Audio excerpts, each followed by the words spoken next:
You're watching Mirror Now. Thank you for joining us. We're keeping a very close eye on the Supreme Court's impending decision on 377, Section 377, that fundamentally, makes homosexuality illegal in our country. We're hoping that the Supreme Court decides to throw it out. We, at this channel at least, believe that 377 belongs in the bin.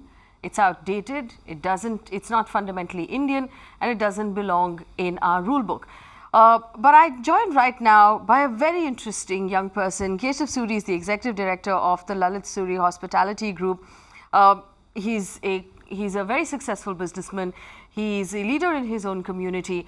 He is also openly and confidently gay. And this is part of a series that I want to bring you here on Mirror Now, where the idea is to talk to people like Keshav, who will come out and talk about what it is like to be gay in India, why it's so important for 377 to be binned and to be thrown in the garbage, and how maybe my hope is more people who hear stories like that of Keshav will decide to be more confident about their own lives or whatever it is they're having to deal with and they're having to hide. Keshav, first of all, you're the petitioner challenging 377 at this point in our country. Now, a lot of gay people, a lot of homosexual people in our country have lived with it for so long and just put up with it. They've lumped it, they've said this is our lot. What made you decide that you were not going to put up with this any longer?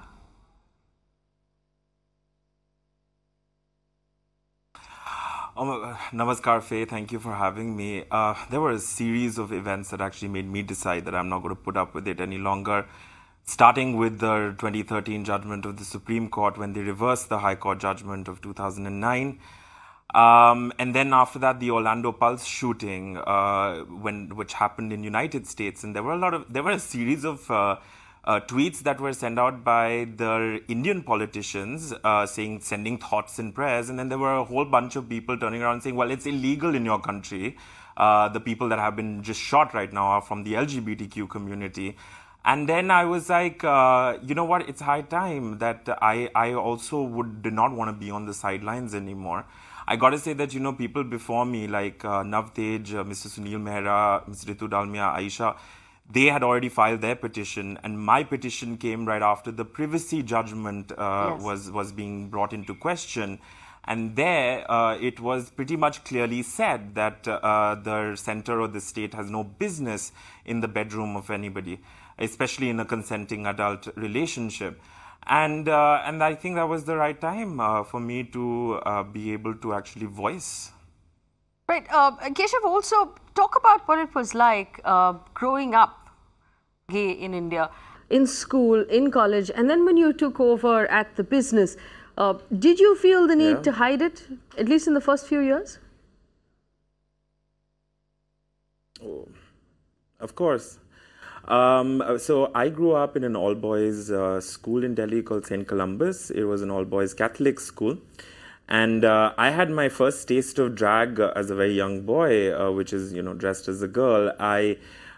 We used to be, having a lot of nativity plays and plays basically where there were female roles. And earlier the teachers used to select you to be in that role. And then as you grow older, you started selecting it or electing it yourself. And I started electing a lot of those roles. So I wore my mom's sari, and I wore, the bra, and I went to school and did these plays. And you can imagine being an all-boys school, the kind of commentary that I must have heard when I was sort of in my formative years of my early teens. And then when I went to the University of Warwick, it's basically mini India, to be honest. It was like a campus life. It's in Coventry. And that's when I was like, maybe, I should have a marriage of convenience where I maybe marry a lesbian woman and just, make it simple, make life simple for everyone. It's when I went to the University of King's College London, when I moved to London, is when I decided I'm not going to live a lie. And I am going to come clean. When I did come clean to my family, a year later, my father passed away. And, even though I know that it was not really my fault, but for the next 2 years, I sort of blamed myself because of all the guilt that, people like me, people from the community have especially when it comes from people who end up, from a business family. Though I don't want to sound like a poor little rich boy, because I hear that a lot. Of course, it's much easier for me, and it has been as compared to everyone else. But yeah, I mean, it was tough. But I was like, no, this is me.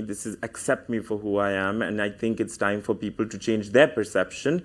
I'm not going to change myself. And it took me 10 years, yes. And it took me 10 years with my family who who have been very supportive. I've got a rock star of a mother and sisters, who is my boss, by the way, my mother. And now I'm being able to have this conversation in front of you. So, Keshav, you also feel very strongly about making your workspace or your business a safe place for all types of people, from people of different sexual orientation. How did you manage to do that? Because it's one thing to believe, that we're all equal and we all deserve the same rights, but it's very difficult to get everybody else in the workspace to also believe and action that. How did you manage to do that? You're absolutely right, Faye, when you say that. I keep making this joke where I keep saying that, there are a lot of people who say that when they do inclusive and diverse program, or they have gender equality, and then in a boardroom, they'll have one woman and they'll say, oh, well, look, we're done, and 30 men. But I really, like I said, I've only known powerful, strong women in my life, and my board has got more women than men. And already starting with that, we don't need to tom-tom about it. I brought this drag queen in August last year, which was Violet Chachki from RuPaul's Drag Race. And she basically opened this door for me where I had 1,900 people turn up. And post that, I went in front of this conversation in front of the Prime Minister and Niti Aayog, where I asked a question about what should the what should the private and public sector do to mainstream the LGBTQ community, and I spelled out what is lesbian, gay, bisexual, transgender. And then I realized I need to answer that question on my own. What have I done? And that's when I decided to change all the forms in my company and have, recognize the third sex. That's when I decided to hire people from the transgender community. I can proudly say that I have more than 10, transgender employees, both from male to female and female to male that have transitioned. I have now worked with more than 100 gender non-binary drag queens. I've basically given a safe space for LGBTQ community every Thursday night in Mumbai, Delhi, Chandigarh, Calcutta, Bangalore, and I am going to continue doing so. The point is that my entire team has taken an equality pledge, and I started this campaign called Pure Love, and it was not just about LGBTQ. It also talked about other marginalized communities that are suffering in our country, and I can proudly say that I have a differently abled DJ Amish, that is working for me, and who's the first differently abled DJ in India. And then I've also worked with an acid acid attack survivor, Sonia, who I've helped rehabilitate. We also did a whole Pure Love fashion walk with them, even in Bombay.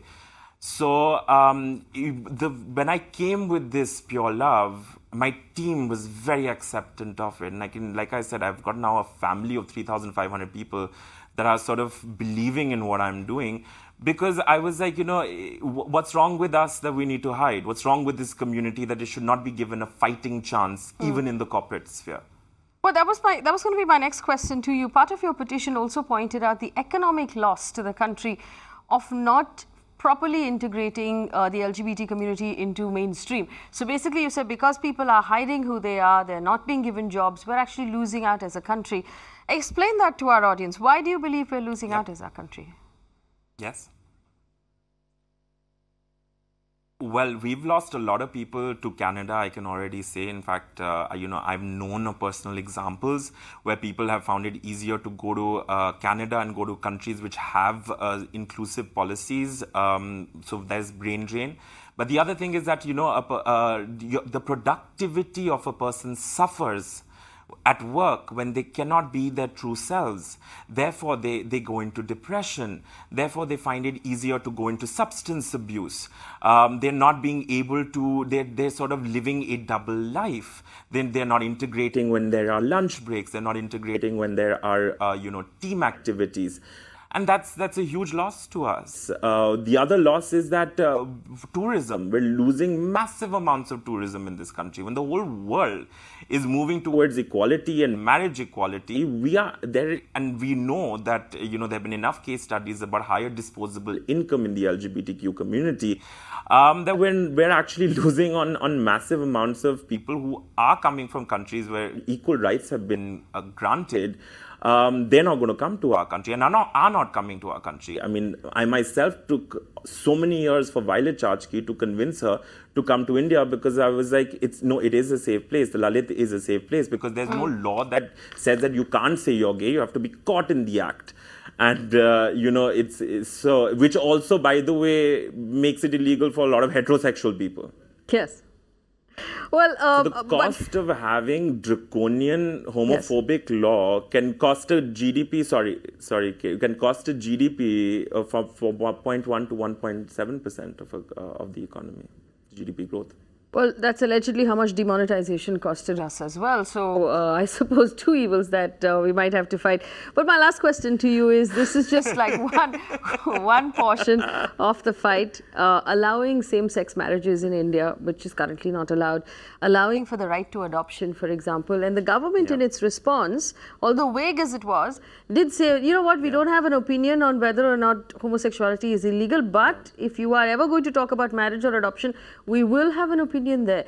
What is your, your response to the government's stand this time around to your case? You know what, I'm going to just say, and I'm going to be so politically correct with this one. I'm going to say that, you know what, it's very welcomed.